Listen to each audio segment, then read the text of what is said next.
Qu'a dit Dieu dans Osée chapitre 6? Connaissons, cherchons à connaître l'Éternel. S'ils avaient correctement compris la prophétie d'Ésaïe chapitre 9, ne pourraient-ils pas croire que Dieu viendrait sûrement sur cette terre en chair?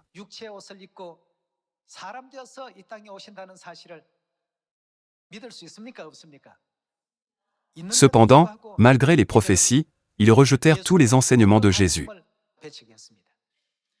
Regardons Jean chapitre 10, verset 27.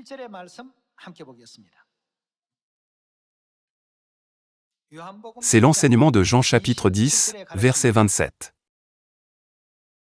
Mes brebis entendent ma voix, je les connais, et elles me suivent. Je leur donne la vie éternelle, et elles ne périront jamais, et personne ne les ravira de ma main.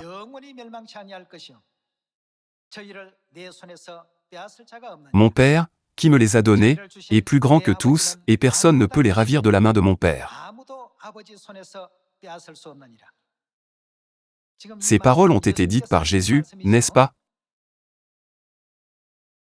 Bien qu'il soit venu sur cette terre en tant que Fils, pour nous guider, et nous enseigner le rôle des enfants célestes, qui est-il fondamentalement?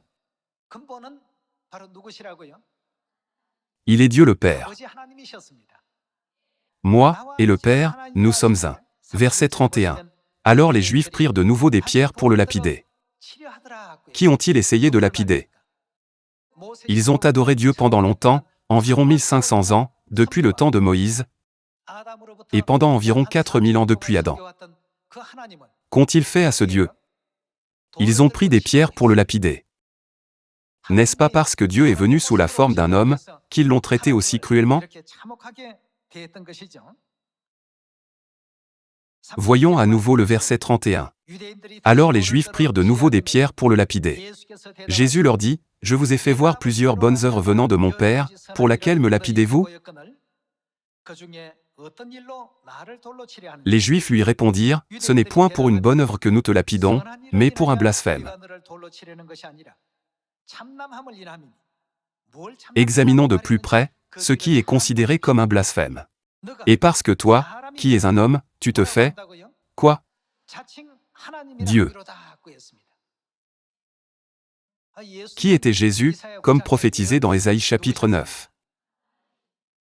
Car un enfant nous est né, un fils nous est donné, et la domination reposera sur son épaule, on l'appellera admirable, conseiller, Dieu puissant, Père éternel, Prince de la paix.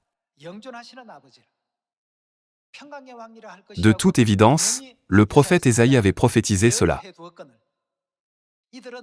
Cependant, ils ont pris des pierres pour lapider Jésus en disant « L'enseignement selon lequel un simple homme est Dieu est hérétique ». Nous pouvons voir qu'ils ont tenté de lapider le Dieu qu'ils prétendaient vénérer dans chaque règle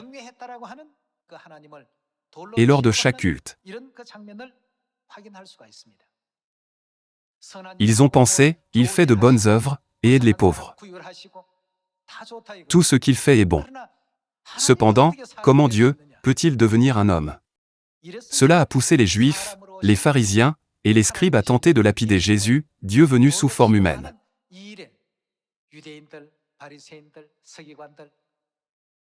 Ceux qui prétendaient servir Dieu l'ont traité de cette manière. Y a-t-il eu quelqu'un pour reconnaître Dieu? Oui, il y en a eu.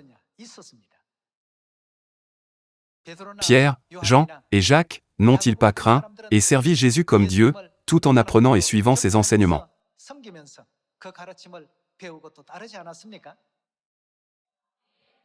Cependant, la mentalité enracinée des chefs religieux de l'époque a conduit au rejet de Dieu venu sur cette terre en chair.